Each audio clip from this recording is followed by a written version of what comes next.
Translator कितने किस्म के होते हैं? Any idea about it? Translator के बारे में कोई जानता है कुछ? अच्छा, यार कोशिश करो वॉइस में बात कर लो सारे लोग। ये चैटिंग वैटिंग जो है ना, ये व्हाट्सएप पे रखो। कंपाइलर्स होते हैं सर, एक होते हैं इंटरप्रेटर्स और असेंबलर्स होता है। कंपाइलर, इंटरप्रेटर, असेंबलर, यानी तीन ये हमारे पास ट्रांसलेटर्स होते हैं। तो तीनों में डिफरेंस पता है क्या हो सकता है आपके हिसाब से?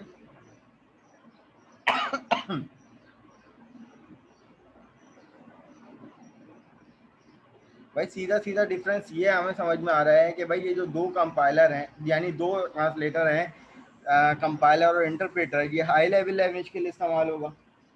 और जो असेंबलर आप लोगों ने बात की, वो यकीनन असेंबली कोड। तो assembler is always use for assembly.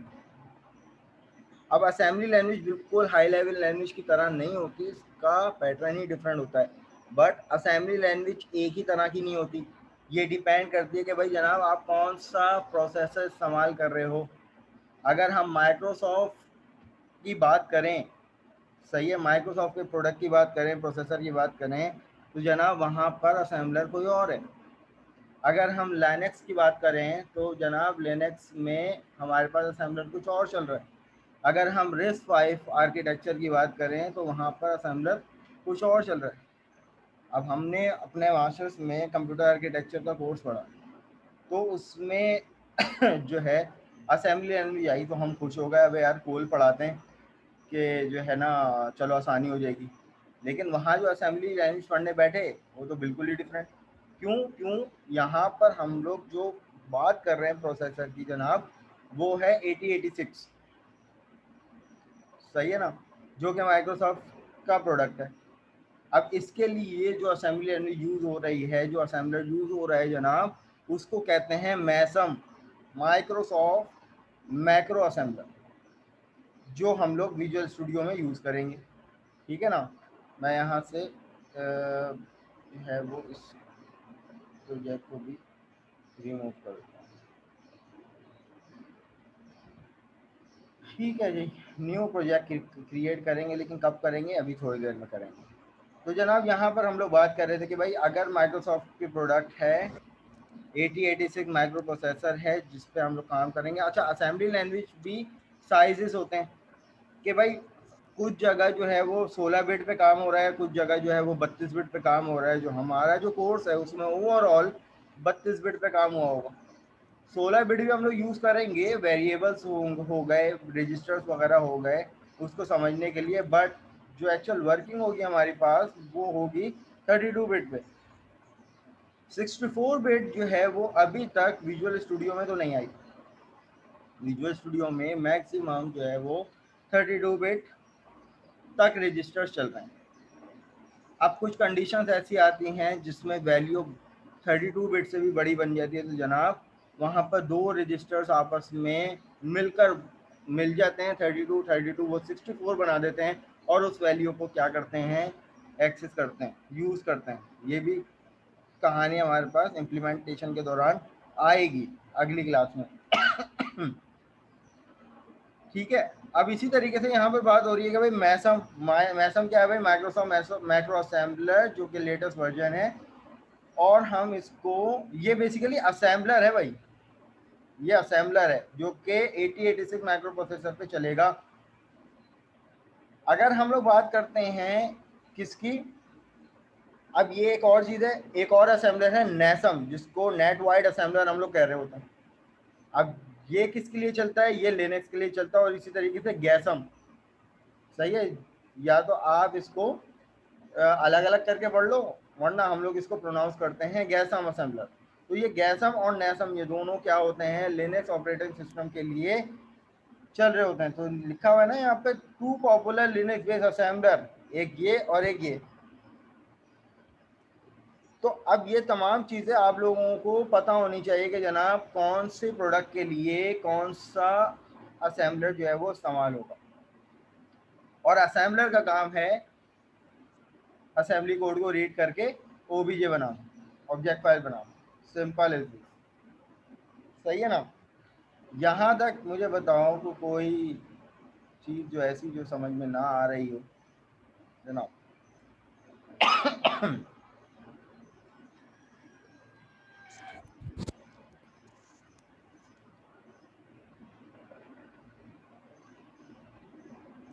अब इसी तरीके से जनाब हमारे पास कहानी क्या आती है, अगर हम इस स्लाइड के अकॉर्डिंग चलें तो वर्क फ्लो हमारे पास किस तरीके से है। हाई लेवल लैंग्वेज जो सबको पता है कि सी शार्प हो गई, सी लैंग्वेज हो गई, या सी प्लस प्लस हो गई, जिसको हम लोग जानते हैं आराम से कोडिंग कर रहे होते हैं बैठे बैठे टकटक। तो ये क्या है, हाई लेवल लैंग्वेज, जिसको हम एज कम्पेयर टू मशीन हम ज़्यादा अच्छा अंडरस्टैंड करते हैं, क्योंकि ये जो लैंग्वेज हम अंडरस्टैंड कर रहे होते हैं उसी पर बेस की हुई होती है।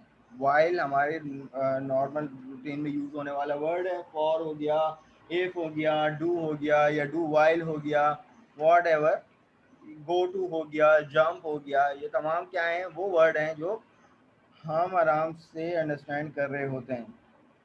अब इसी के बाद अगर हम बात करते हैं कि हाई लेवल लैंग्वेज के बाद जो हमने कोड किया होता है उसको कौन ट्रांसलेट कर रहा होता है जनाब, कंपाइलर, सही है ना।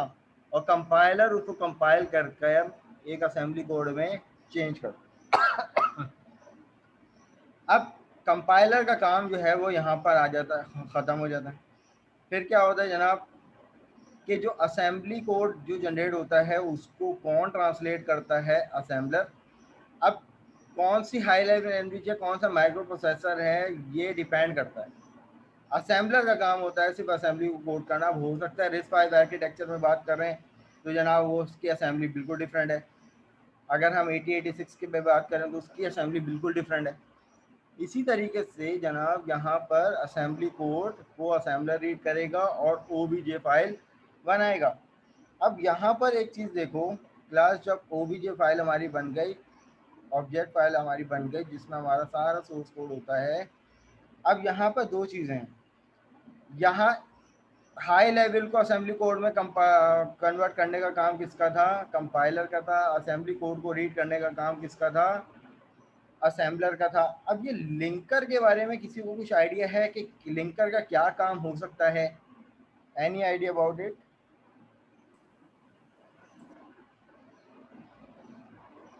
जनाब। देखो नीचे लिखा हुआ है मशीन कोड, मशीन कोड से क्या समझ में आता है आप सबको। सर ये ऑब्जेक्ट फाइल को के साथ लाइब्रेरीज लिंक करके मशीन कोड में कन्वर्ट कर देता है। सही है, लिंकर जो है बेसिकली हमारे पास अब जैसे असेंबलर जो है हम उसने हमारे पास OBJ फाइल बनाई, लिंकर जो है वो बेसिकली हमारे पास एक फाइल होती है जो कि जिसका काम ये होता है कि OBJ फाइल को जो लाइब्रेरीज होती हैं ना जो इम्प्लीमेंट हो रही होती हैं उनके साथ अटैच करता है, और अटैच करने के बाद एक मशीन कोड जनरेट करता है। ठीक है, हुज़ैफा हुसैन क्या कह रहे हैं, अच्छा निम्रा क्या कह रही हैं, ऑब्जेक्ट कोड और मशीन कोड को लिंक करवाना। ठीक है जनाब, और it combine all individual file make them execute. ठीक है, OBJ फाइल को लिंकर क्या करता है, लाइब्रेरी से अटैच करता है और जनाब मशीन कोड जनरेट करता है। मशीन कोड से हमें ये समझ में आता है कि 010101, यानी वो ऐसी फाइल जो सिर्फ आउटपुट दिखाए। फिर उसके बाद अगर हम अपने नेक्स्ट स्टेप में जाएं तो यहाँ पर देखें मशीन कोड को कौन है रीड करता है। अब हार्डवेयर से नियर क्या आ गया, मशीन कोड। अब ये कहानी वो थी जो हम अंडरस्टैंड करते हैं, चलो यहाँ तक। उसके बाद यहाँ से जो कहानी शुरू होती है वो हार्डवेयर के लिए होती है कि असेंबलर ने OBJ फाइल जनरेट करी, लिंकर ने क्या किया, उस OBJ फाइल को लाइब्रेरी से लिंक करवाया और मशीन कोड जनरेट कर दिया। और मशीन कोड को कौन रीड करता है जनाब, आपका हार्डवेयर। तो अब अगर हम यहाँ पर फाइल की एक्सटेंशन के अकॉर्डिंग बात करें तो क्या कहानी चल रही होती है, CS की फाइल हो गई या C की फाइल हो गई या CPP की फाइल हो गई, what ever, high level language की फाइल है। कंपाइलर ने उसको क्या किया, ट्रांसलेट किया असेंबली कोड। असेंबली कोड को ट्रांसलेट किसने किया, असेंबलर ने। तो क्लास यहाँ पर याद रखिएगा, हमारी जो भी फाइल बनेगी असेंबली की, उसकी एक्सटेंशन होगी ASM। सही है। तो अब हम बजाय ये तमाम स्टेप को यहाँ से फॉलो करने के, अब हम यहाँ से इम्प्लीमेंट करेंगे। तो जनाब कंपाइलर का काम जो है वो यहाँ पर ख़त्म, इस कंपाइलर का काम यहाँ पर ख़त्म हो जाएगा। हम जो है खुद असेंबली कोड लिखेंगे, ASM की फाइल बनाएंगे, लिंकर के साथ जो है वो लिंकर क्या करते हैं, लिंकर को उसको आप असेंबली कोड को हम असेंबलर के साथ अटैच करेंगे। फिर लिंकर जो है वो लाइब्रेरी फाइल से हमारी अटैच करवाएगा। देन उसके बाद हमारे असेंबली फाइल जो है वो हमारा हार्डवेयर जो उसको रीड करेगा। राइट। तो अब यहाँ पे कुछ रीज़न दिए हुए कि भाई जो आप लोगों ने बताया कि भाई better and deep understanding of software and hardware interaction, optimisation of processing time. Class इस डायग्राम में देखते हुए मुझे ये वाला पॉइंट कौन बताएगा, optimisation of processing time. High level language को प्रोसेस करने में ज़्यादा टाइम लग रहा था, लेकिन अब असेंबली कोड जो है वो उससे नीचे आ गई है, मशीन बिल्कुल लैंग्वेज ठीक के है, ये हार्डवेयर के करीब आ गई। बिल्कुल ठीक। वो एम्बेडेड प्रोग्रामिंग के बारे में कोई कुछ जानता है? What is embedded programming? कोई एग्जांपल अगर दे दे तो। सर जिसमें मल्टीटास्किंग नहीं होती, जैसे जैसे ATM मशीन। इसके अलावा टेलीफोन वगैरह हो गए सर, जो एम्बेडेड प्रोग्रामिंग पे चल रहे होते हैं। कैलकुलेटर हो गया, साइंटिफिक कैलकुलेटर हो गया, सिंपल कैलकुलेटर हो गया, और टेलीफोन हो गया जो पहले चलते थे, PDCL टेलीफोन हो गया। This all are the embedded system. Right, बिल्कुल सही। तो जनाब ये हमारे पास कहानी है। अब किस तरीके से भाई मैसम को इम्प्लीमेंट करेंगे, यानी अब आते हैं इम्प्लीमेंटेशन के पास। अब एक नज़र सर अगर वो हम एक और रिकॉर्डिंग चल रही है, वहाँ भी 8-10 बच्चे हैं। कौन सी रिकॉर्डिंग चल रही है? सर वहाँ आपके नाम से भी है, कोई बोल रहा है थोड़ी देर में आता हूँ, और उसके बाद एकदम ये हो गया। फिर एक दोस्त ने लिंक शेयर किया, मैं भी यहाँ आया। नहीं भाई, मैंने तो किसी से कोई कांटेक्ट भी नहीं किया, मैं तो डायरेक्ट बस मीटिंग में आया हूँ। ठीक है ना। तो एक चीज़ और देख लो भाई, रिकॉर्डिंग में नहीं आई। जब आप जो है वो डाउनलोड कर लोगे ना, तो आपके पास अरवाइन की ये वाली फाइल जनरेट होगी। जब आप इसको इंस्टॉल कर लोगे तो C ड्राइव में अरवाइन का एक फ़ोल्डर क्रिएट हो जाएगा। इस फोल्डर में जाएंगे तो ये तमाम आपको लाइब्रेरी फाइल्स दिखेंगी। ठीक है ना। जो कि इसमें हम लोगों ने बात की थी कि ये जो लाइब्रेरी फाइल है, लिंकर जो है वो इन लाइब्रेरी फाइल से क्या करेगा, आपके असेंबली कोड को लिंक करेगा और आउटपुट देगा।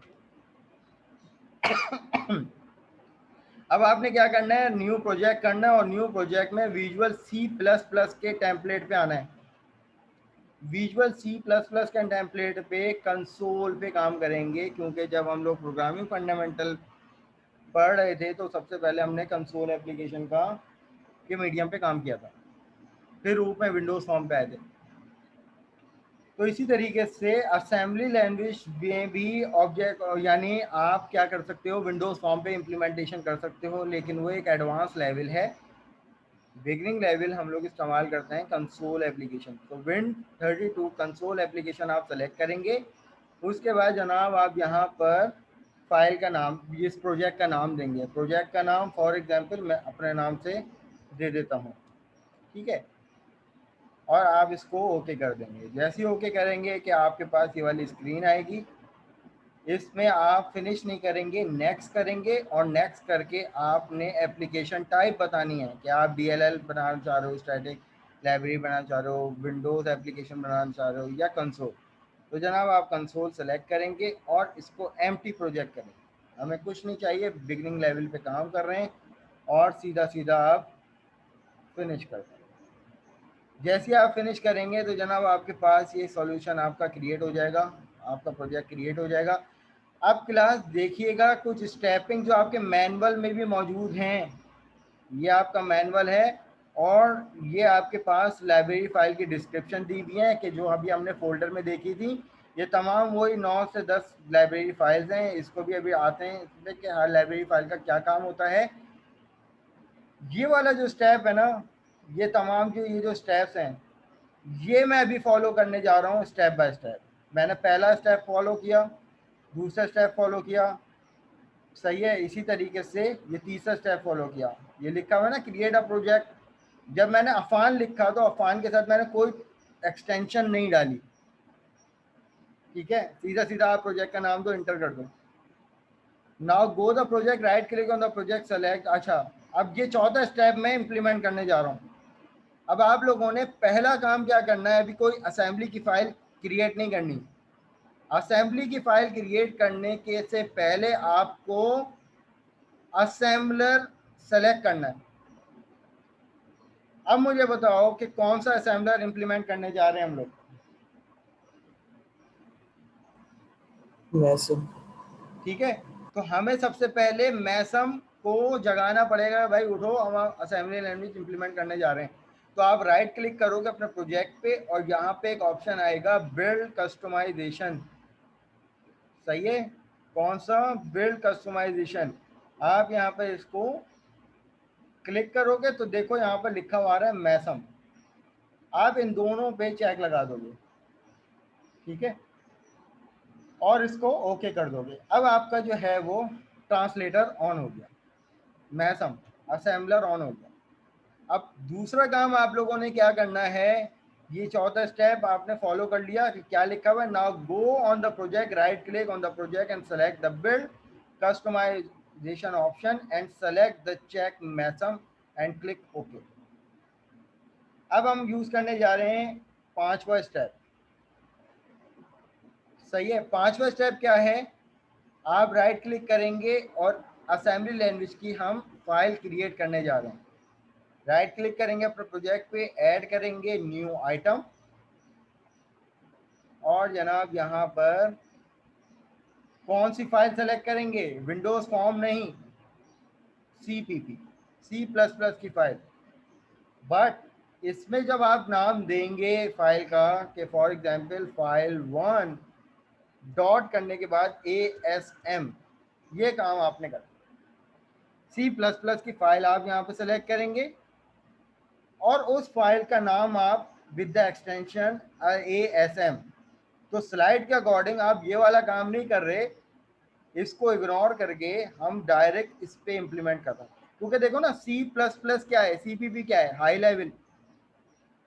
हम हाई लेवल पे काम नहीं कर रहे, हम हाई लेवल, देखो ना हाई लेवल कन्वर्ट हो गया असेंबली में ना, तो हम क्यों ना हाई लेवल की फाइल को डायरेक्ट असेंबली में बनाएं और असेंबली कोड खुद करें, ठीक है। मैं दोबारा स्टेप रिपीट कर देता हूं भाई, ये देख लो, या न्यू प्रोजेक्ट से करवा दूं, दोबारा बता दो भाई, न्यू प्रोजेक्ट से दोबारा करवा देंगे। ठीक है जी। आपने अगला स्टेप क्या करना है कि जब आपने प्रोजेक्ट क्रिएट कर लिया ना, तो पहला काम आपने क्या करना है, राइट क्लिक करना है अपने प्रोजेक्ट पे, बिल्ड कस्टमाइजेशन पे जाकर मैसम को ऑन कर देना। उसके बाद अगला काम आपने ये करना है, फिफ्थ स्टेप है मैनुअल के अकॉर्डिंग। भाई ये स्टेप जो है वो तुम लोगों के काम आएंगे, आएगा वाइवा में पूछूंगा मैं आप लोगों से क्या थे, जो आप लोगों का वाइवा होता है उसमें पूरी इम्प्लीमेंटेशन के साथ। तो स्टेप्स को अपने जहन में रखिएगा और कोशिश कीजिएगा इसकी प्रैक्टिस कर लें। अच्छा, अब उसके बाद यहाँ पर आपने क्या करना है कि राइट क्लिक करना है, इसमें असेंबली लैंग्वेज की फाइल ऐड करवानी है। ऐड करवाएंगे न्यू आइटम, विजुअल C++ का, क्योंकि टेम्पलेट इंस्टॉल्ड है हमारे पास, प्रोजेक्ट हमारा वही है। CPP की फाइल सेलेक्ट करेंगे, लेकिन आप फाइल का नाम जो है with the extension of ASM आप दे देंगे, ठीक है ना। यहाँ पर हम इसको file1 कर लेते हैं और आप यहाँ पर इसको ऐड करवा दो। अब ये आपके पास एक ब्लैंक फाइल एडिटर आ गया आपके पास, असेंबली की फाइल। अब छठा स्टेप क्या है, छठा स्टेप में आपको ये करना है कि असेंबली लैंग्वेज की फाइल ऐड हो गई, राइट क्लिक करके अपने प्रोजेक्ट में इसकी प्रॉपर्टीज में चले जाओ। और प्रॉपर्टीज में सबसे पहले जाकर ये चेक करना है कि जनाब अगर इसकी प्रॉपर्टीज में जाएंगे दोबारा, अगर आपके पास ये वाला ऑप्शन आ रहा है माइक्रोसॉफ्ट मैक्रो असेंबलर, तो इसका मतलब ये है कि आप जो है वो सही काम कर। अगर आपने ये वाली स्टेपिंग कर दी कि भाई जनाब आपने पहले फाइल ऐड करवा दी, देन उसके बाद मैसम को आप करवा रहे हो, तो फिर उसके बाद इसकी प्रॉपर्टी में आपको ये वाला मैसम का ऑप्शन नहीं मिलेगा, क्योंकि इस पर हमें वर्किंग करनी है। तो स्टेप बिल्कुल रेसिपी की तरह फॉलो करने हैं आप लोगों ने, कि आप लोगों ने पहले बिल्ड कस्टमाइजेशन करके ट्रांसलेटर को ऑन करना है, मैसम को ऑन करना है, असेंबलर को ऑन करना है, देन फाइल क्रिएट करनी है। देन फाइल क्रिएट करने के बाद आप अपने प्रोजेक्ट की प्रॉपर्टी में जाकर सबसे पहले ये चेक करें कि भाई आपके पास माइक्रोसॉफ्ट मैक्रो असेंबलर आ गया या नहीं। अगर आ गया तो इसका मतलब आपका काम बिल्कुल सही चल रहा है। अब आप लोगों को यहाँ पे लिंकर भी दिख रहा होगा, और लिंकर के बारे में भी हम लोगों ने बात की थी अकॉर्डिंग टू द स्लाइड, कि लिंकर क्या करता है, आपके असेंबली कोड को लाइब्रेरी फाइल से क्या करता है, लिंक करता है और आउटपुट जनरेट करता है, राइट। तो जनाब कहाँ थे, हाँ, तो अब आपने पहला काम क्या करना है, लिंकर में जाकर उसकी जर्नल प्रॉपर्टी, यानी लिंकर में जाकर आपके पास एक ऑप्शन मिलेगा एडिशनल लाइब्रेरी डायरेक्टरीज, ठीक है ना। तो आप यहाँ पर अगर मैनुअल के अकॉर्डिंग भी देखो तो हमने असेंबली लैंग्वेज की फाइल क्रिएट की, देन उसके बाद प्रोजेक्ट की प्रॉपर्टी में जाके सबसे पहले ये चेक किया कि Microsoft macro assembler is appear in the list, if not, if yes so go forward. अगर आपको माइक्रोसॉफ्ट मैक्रो असेंबलर दिख रहा है तो काम जारी रखो, वरना काम वहीं रोक दो, विजुअल स्टूडियो बंद करो, दोबारा ओपन करो, न्यू प्रोजेक्ट करो, आपका काम सही नहीं हुआ, ठीक है, वरना आपका असेंबली कोड चलेगा ही नहीं अगर यहाँ पर इस प्रोजेक्ट की प्रॉपर्टी में असेंबलर नहीं आया तो, राइट। अच्छा जनाब, तो अब यहाँ पर एडिशनल लाइब्रेरी डायरेक्टरीज, अगला जो स्टेप था आपके पास, go to the linker journal properties and select the additional library directories and select the Irvine folder। अब इसका क्या मतलब है, अब एडिशनल लाइब्रेरी डायरेक्टरीज में जाकर आपने इस ड्रॉप डाउन पे क्लिक करना है, इसको एडिट करना है, एडिट कर कर यहाँ पर अरवाइन का जो फोल्डर, आप अरवाइन जो आपने इंस्टॉल किया है ना, ये इस फोल्डर को अटैच करवाना है, क्योंकि लाइब्रेरी है ना। आप यहाँ पे क्लिक करोगे, क्लिक करके सी डायरेक्टरी में जाकर इस अरवाइन के फोल्डर को सेलेक्ट कर लो, और ये हो गया सेलेक्ट फोल्डर, और सीधा सीधा इसको ओके करो। ये आपके पास लिंकर को पता चल गया कि जनाब लिंकर के बारे में क्या किया था, लिंकर को लाइब्रेरी फाइल कैसे पता चलेंगी, ऐसे पता चलेंगी कि उसको बताओ तो सही लाइब्रेरी है कौन सी। अरवाइन एक फोल्डर है सी ड्राइव में, उसके अंदर लाइब्रेरी डायरेक्टरीज हैं, एडिशनल लाइब्रेरी डायरेक्टरीज, ठीक है ना। अब उसके बाद इनपुट में आना है, लिंकर की जर्नल प्रॉपर्टी में आपको ये वाला ऑप्शन मिलेगा जिसमें आपने अरवाइन का फोल्डर अटैच करवा दिया। 3 स्टेप है इसमें, एक काम इसमें हो गया, एक काम इसमें होगा और एक काम इसमें होगा, बस। इनपुट में जाकर आपको एक ऑप्शन मिलेगा एडिशनल डिपेंडेंसीज, ठीक है। अब एडिशनल डिपेंडेंसीज में आपको यहाँ पर एडिट करके लिखना है अरवाइन 32.inc इंक्लूड फाइल, कौन सी फाइल, ये वाली फाइल अरवाइन 32.inc।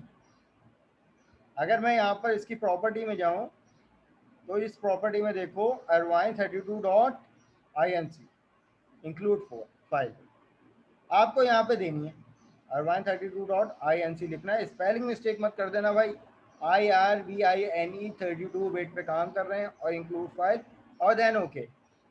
लिंकर को आप बंद कर दो। आखिरी काम आप लोगों को माइक्रोसॉफ्ट मैक्रो असेंबलर पे पाथ इंक्लूड करना है। अब इसको अरवाइन का असेंबलर को चाहिए कि भाई जो आप लाइब्रेरी यूज कर रहे हो उसका पाथ तो डिफाइन करो। तो आप सीधा सीधा सी ड्राइव में जाके अरवाइन के फोल्डर में जाओ और यहाँ से पाथ कॉपी करो और यहाँ पर जाकर इसको ऐड करवा दो। बस ये वाला काम हो गया आपका। इसको आप अप्लाई करो और देन ओके करो। ये आपकी सारी कनेक्टिविटी हो गई। अब हमें सिर्फ कोड लिखना है, ठीक है ना। यहाँ तक मुझे बताओ कि किसी किस्म का कोई सवाल है तो अभी 1.5 मिनट की रिकॉर्डिंग रह गई है, उसमें पूछिए, फिर न्यू सेशन ज्वाइन करेंगे। सर ये पाथ वाला बताएगा, फिर दोबारा पाथ कैसे सर्च? इंक्लूड पाथ देखो सबसे पहला काम क्या था कि जब आप प्रोजेक्ट क्रिएट करते थे कि बिल्ड कस्टमाइजेशन में मैसम, ठीक है। अगला काम क्या था कि आपने इसी प्रोजेक्ट में असेंबली लैंग्वेज की फाइल ऐड करवानी है। ऐड करवा के न्यू फाइल और यहाँ पर CPP की फाइल को सेलेक्ट करेंगे, लेकिन फाइल का नाम विद ASM असेंबली लैंग्वेज की फाइल क्रिएट करेंगे, ठीक है। दूसरा स्टेप, फिर अगला स्टेप क्या करना है, आपने यहाँ पर इसकी प्रॉपर्टी में जाकर ये चेक करना है कि आपका माइक्रोसॉफ्ट मैक्रो असेंबलर इस लिस्ट में आ गया या नहीं। अगर आ गया तो अपना काम जारी रखो, वरना वहीं छोड़ दो। लिंकर में जाकर सबसे पहला काम आपने क्या करना है, लिंकर में एडिशनल लाइब्रेरी डायरेक्टरीज में जाकर अरवाइन का फोल्डर अटैच करवाना है। लिंकर की इनपुट प्रॉपर्टी में जाकर arwine32.inc लिखना है और माइक्रोसॉफ्ट मैक्रो असेंबलर में अरवाइन के फोल्डर का पाथ इंक्लूड करना। पाथ इंक्लूड कैसे करेंगे, आप सी ड्राइव में जाकर जहाँ पे अरवाइन का फोल्डर क्रिएट हुआ होगा वहाँ पर उस फोल्डर के अंदर जाकर यहाँ से इसका पाथ कॉपी करके आपने यहाँ पर पेस्ट कर देना और सीधा सीधा अप्लाई करके ओके कर देना, ठीक है जी। हमारी meeting less than a minute रह गई है और जनाब मुदस्सिर जो भी मामलात हैं दूसरी मीटिंग में आप मुझे बता दें, ठीक है। मुझे 5 मिनट दीजिएगा, मैं 5 मिनट बाद दोबारा रिज्वाइन करता हूँ। यहाँ पे ये मीटिंग एंड होने जा रही है, लेस देन अ मिनट रह गई है, ठीक है जनाब। Thank you.